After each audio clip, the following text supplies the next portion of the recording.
Hard to believe that's 12 pounds of meat. Actually, it's a little over, because some of the packages were 1.5 pounds.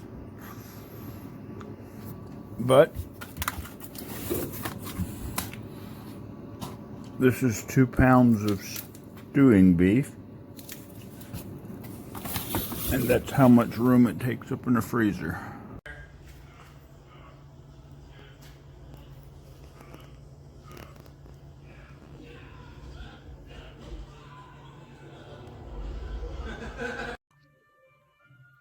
So I did all these bags.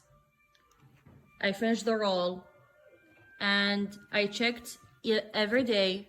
It was like 3 days ago, and each day I found one bag it's open again, it's leak.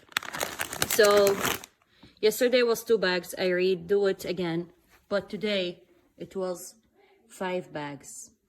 That's unfortunately happened with FoodSaver and its bag, because this is the regular bag that's come with the machine, and I'm not satisfied with it. I did a YouTube video on it and I recommend it to my audience, but not anymore.